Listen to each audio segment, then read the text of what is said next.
बार फिर स्वागत है हमारे खास कार्यक्रम ईट सार्थक संवाद में। ईट सार्थक संवाद के तहत हम चरणबद्ध तरीके से आज बातचीत कर रहे हैं। पहले चरण में हमने बात की थी कांग्रेस पार्टी के वरिष्ठ नेता और छत्तीसगढ़ के पूर्व उप मुख्यमंत्री टी.एस. सिंहदेव से। बातचीत हमारी आज जो केंद्रित है वो है निर्मला सीतारमण जी के द्वारा संसद में प्रस्तुत किया गया बजट।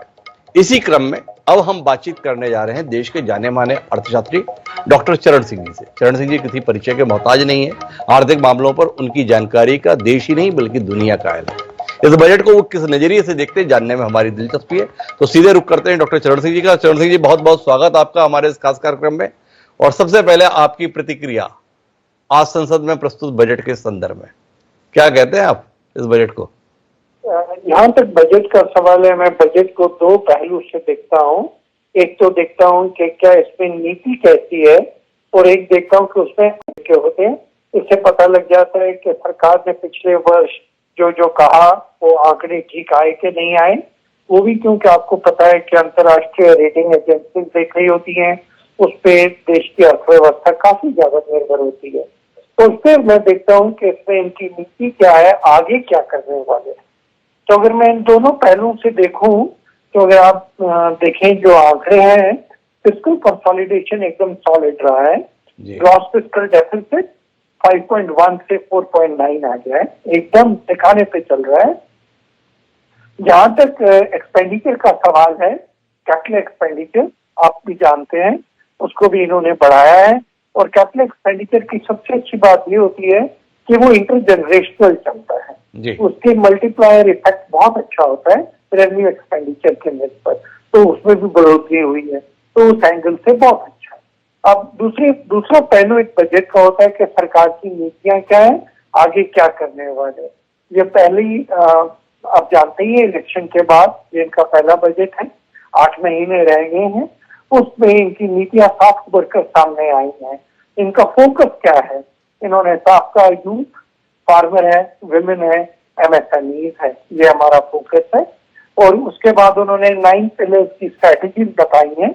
उन 9 पिलर्स में आप देख रहे हैं कि एग्रीकल्चर की बात हुई, मैन्युफैक्चरिंग एंड सर्विसेज की बात हुई, इंफ्रास्ट्रक्चर की बात हुई, एम्प्लॉयमेंट पर काफी ज्यादा जोर दिया जा रहा है, और सबसे बड़ी बात नेक्स्ट एनर्जी की भी बात हुई, और नेक्स्ट जनरेशन की भी बात हुई। तो मतलब नीतियां इनकी जो है वो मुझे अच्छी लगी है। जिस तरीके इन्होंने अपने पिलर्स बनाए, इन पिलर्स के ऊपर तीसरा पहलू, जो दूसरे पहले को सब समझ लीजिए, वो ये है कि यहाँ पर प्रॉब्लम कहाँ आ रही पूरे देश में। एम्प्लॉयमेंट पे बहुत ज्यादा पूरी इलेक्शन उस पर लड़ी गई, यूं कह रही थी। एम्प्लॉयमेंट पे काफी ज्यादा आर्टिकल्स भी आ रहे थे, तो इन्होंने साफ कहा है कि मैंने एम्प्लॉयमेंट को अटैक करना है, एम्प्लॉयमेंट को संभालना है। यूथ के लिए अलग अलग स्कीमें निकाली गई हैं, सेल्फ एम्प्लॉयमेंट के लिए एमएसएमई को प्रोत्साहित किया गया है, और इंटर्नशिप स्कीम, कंपनी में स्किलिंग स्कीम, ये सारी बनाई गई है। तो अगर आप उस लिहाज से देखें, इन एंगल से देखें, तो मुझे लगता है बजट काफी ठीक है। चरण सिंह साहब, आपने अर्थशास्त्री की दृष्टि से कहा कि दो दृष्टि से देखा जाता है, कि नीति की दृष्टि से, दूसरा आंकड़े की दृष्टि से। मैं एक पत्रकार हूं, मैं 3 दृष्टि से बजट को देखना चाहता हूं। नीति की दृष्टि से देखना चाहता हूं, आंकड़े की दृष्टि से देखना चाहता हूं, पर मैं साथ साथ नीयत की दृष्टि से भी देखना चाहता हूं। नीयत क्या है इस बजट में? नीयत देश को बेहतर बनाने की है या अपनी सरकार को बेहतर तरीके से चलाने की है? 2 राज्यों पर खास जोर दिखता है, एक बिहार और दूसरा आंध्र।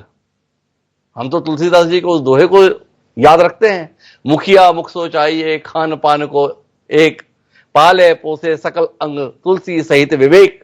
तो सबके संदर्भ में, पर यहां बिहार और आंध्र प्रदेश 2 प्रमुख सहयोगी दल, जनता दल यूनाइटेड और तेलुगु देशम पार्टी, क्या आप उससे इत्तेफाक रखते हैं बतौर अर्थशास्त्री, या आपको लगता है कि बिहार और आंध्र प्रदेश को विशेष जरूरत थी इसलिए उनको विशेष प्रावधान की? अभी इस पे भी थोड़ी बात कर लेते हैं। मैं एक अर्थशास्त्री होने के नाते आपसे भी बात करूंगा। आप जानते हैं बिहार बीमारू देशों में से एक था, और जब बीमारू देश हम कहते हैं तो बिहार में प्रगति कोई ज्यादा नहीं हुई है। अगर आप किसी भी अर्थशास्त्री से बात करेंगे, आप देखेंगे गरीबी रेखा, एम्प्लॉयमेंट, ज्यादातर बिहार के लोग यहाँ वहाँ अपने जॉब के लिए जाते हैं। डेवलपमेंट बिहार में बहुत कम हुआ है। अभी इन्होंने जब अपनी स्कीम बताई, इन्होंने कहा बिहार, झारखंड, बंगाल, आंध्रा, ये पूरा बेल्ट जो ईस्ट का बेल्ट है, इसमें हम लोगों ने क्या क्या इंफ्रास्ट्रक्चर लेके आना है, उसको ग्रोथ करनी। अभी कुछ प्रदेश ऐसे हैं हमारे देश में जो काफी गति से आगे जा चुके हैं। बिहार एक ऐसा प्रदेश था जहाँ पर वो गति नहीं आई है। बिहार भी देश का अंग ही है, देश से बाहर नहीं है। जी। अगर बिहार कोई गरीबी रेखा से नीचे जो लोग हैं उनके लिए अगर स्पेशल प्रोविजन किया जाता है, मुझे उसमें कोई आपत्ति नहीं दिखती है। आज नहीं तो कल किसी ने करना ही था तो हो रहा है। हाँ ठीक है कि क्योंकि अभी एनडीए के दल में ये दो लोग हैं तो इसलिए अब इस नजर से देखा जाएगा कि देखो इन्होंने इनको हेल्प किया है। ठीक है, किया है, पर वहां पर जो लोग हैं जो इतनी गरीबी रेखा से नीचे थे, जिनको जॉब के लिए इधर उधर जाना पड़ता था, कम से कम वहां पर प्रोग्रेस हो रही। दूसरी बात, टूरिज्म का जहां तक सवाल है, आज का नहीं, पिछले कुछ वर्षों से मैं कह रहा हूँ, उस टाइम में मैं बेंगलोर में था कि जिस तरीके ग्रोथ की हमें जरूरत है, टूरिज्म एक किस्म का बेस्ट मैकेनिज्म है। मिनिमम इन्वेस्टमेंट है, मैक्सिमम मल्टीप्लायर है। आप एक एयरपोर्ट बना दीजिए, उसके बाद हो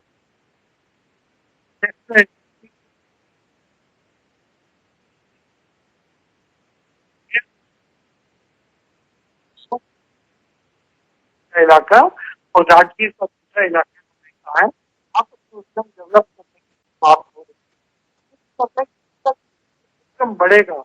झारखंड, बिहार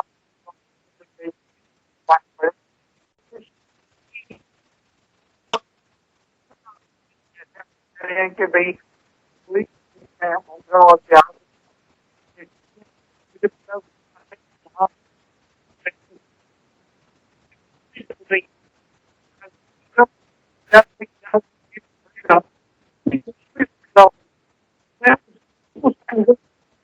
नहीं करता हूँ तो कुछ करके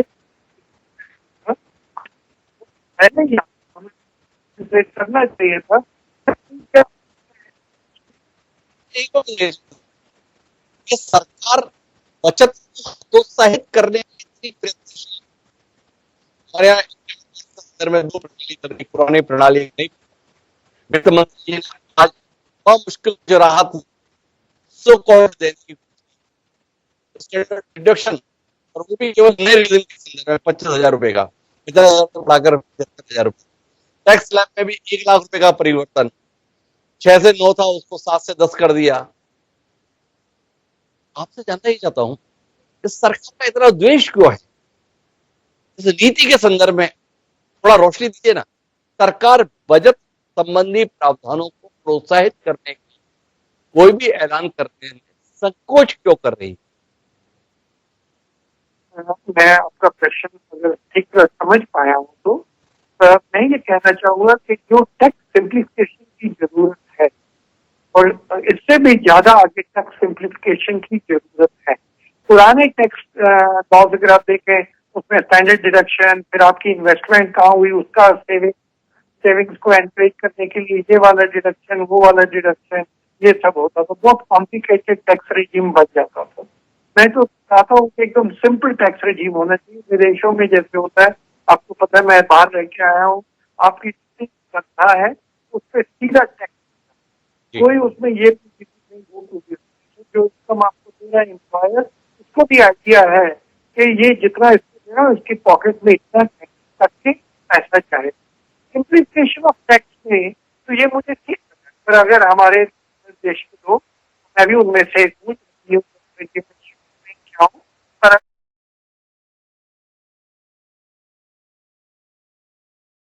वो भी तो प्रोविजन उसका प्रोविजन तो ठीक है, पर 1.5 लाख रुपए की छूट मिलती है टीसी के अंतर्गत, जाने कितने साल पुरानी। 1.5 लाख से 2.5 लाख करने की, 3 लाख करने की सरकार क्यों नहीं महसूस करती? और आप जिन पश्चिमी देशों की बात कर रहे हैं, वहां पर सरकार सामाजिक जिम्मेदारी उठाने के लिए बहुत ज्यादा उत्साहित रहती है, पर यहाँ पर तो ऐसी स्थिति नहीं। यहाँ पर तो घरेलू बचत ही व्यक्ति की आपातकाल में बड़ी सहायक रहती है, और सरकार उस बचत को प्रोत्साहित करने के लिए कोई कदम उठाती दिखती नहीं है। इसमें बात तो होनी चाहिए ना। मैं उससे फिर हूँ। आप में भी अनएम्प्लॉयमेंट थी। और हमारे देश में आप देखिए पिछले कुछ वर्षों से हम लोगों ने फ्री राशन देना शुरू किया है।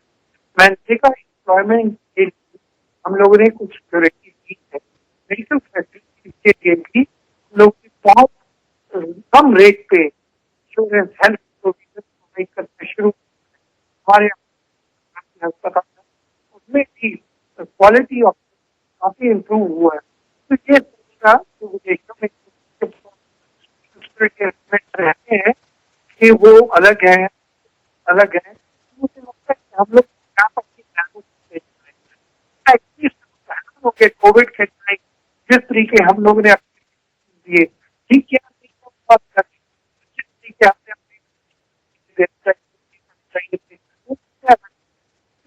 हमने हमने वैक्सीन दिए, ऐसे नहीं हम जो है रिस्पॉन्सिबिलिटी काफी हद तक हम लोग अभी आगे आ चुके। एक और जो मैं ऊपर आपसे बातचीत होनी बताऊं अर्थशास्त्री, ये है कि प्रधानमंत्री जी बजट के संदर्भ में बोलते हैं कि 2047 विकासशील भारत, विकसित भारत हो जाना, कतार में खड़ा हो जाना। आपसे पहले हम चर्चा कर रहे थे छत्तीसगढ़ के उप मुख्यमंत्री रहे टी.एस. सिंहदेव साहब से। सिंहदेव साहब का कहना है कि विकास की जो रफ्तार है उसमें 2047 तक विकसित भारत होना संभव नहीं है। अगर उनकी दलील ये थी कि विकसित देश में पर कैपिटल इनकम तकरीबन 20 से 25 हजार डॉलर सालाना, और हम अभी मुश्किल $2,500 पर हैं, 10 गुना आज। और हमारी रफ्तार कितनी? 6%।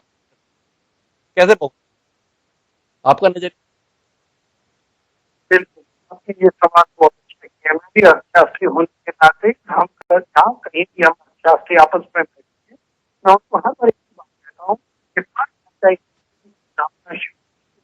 भाषा में हम क्योंकि बहुत बड़ा एक हम लोग 140 करोड़, तो हमारी ओवरऑल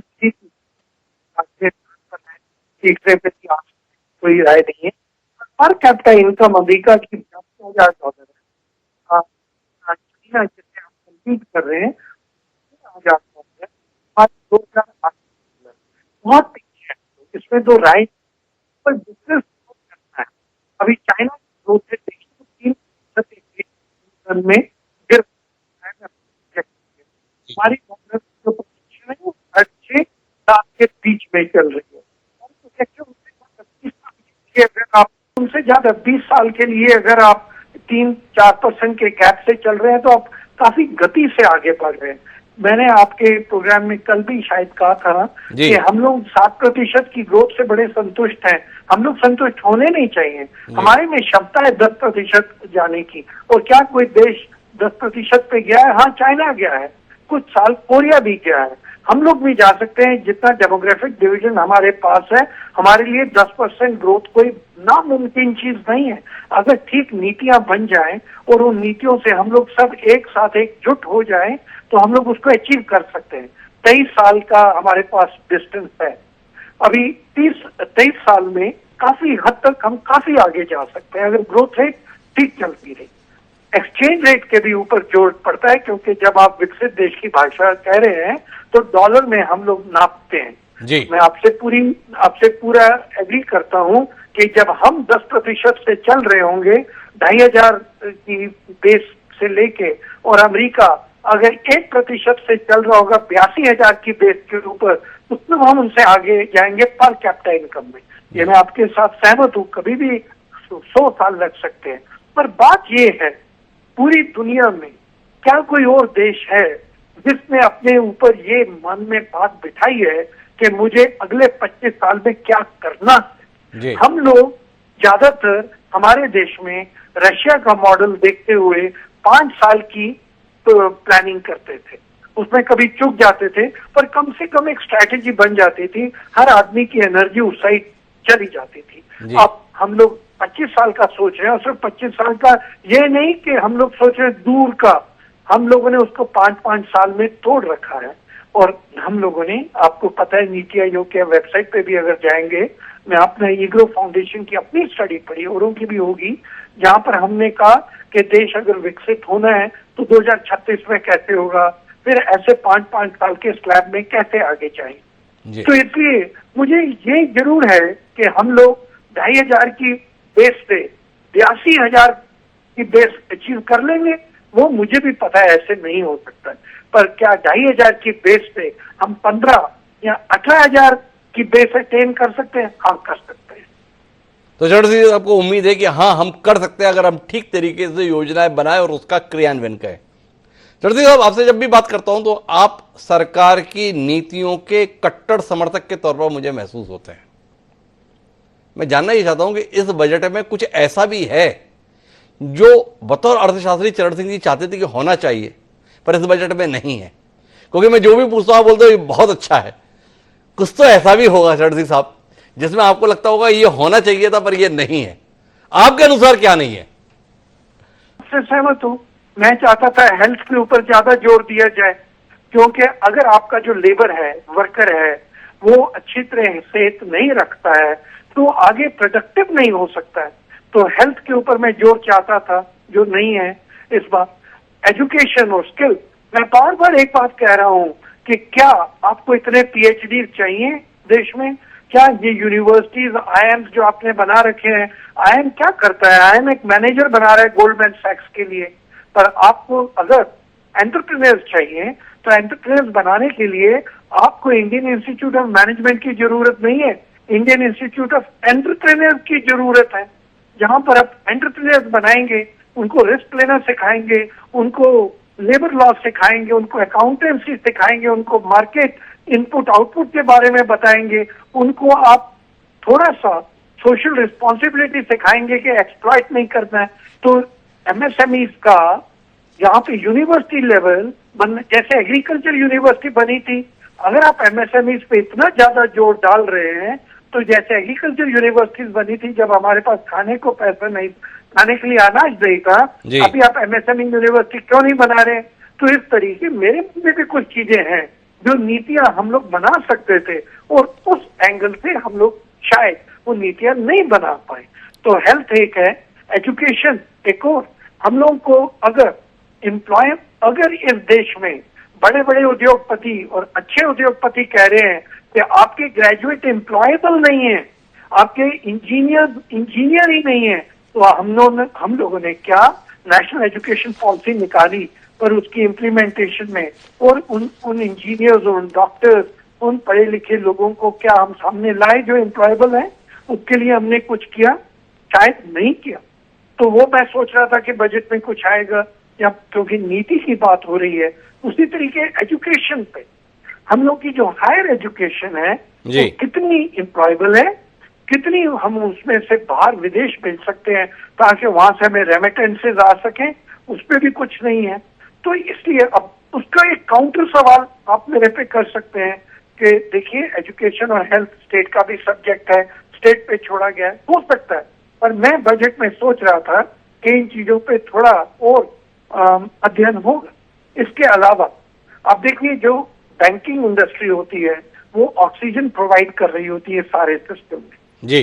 अभी हमारे पास, अगर हम चाहते हैं कि हम इतने विकसित बन जाएं, तो क्या हमारे पास बैंकिंग की अकाउंटेबिलिटी रिस्पॉन्सिबिलिटी रोड मैप है?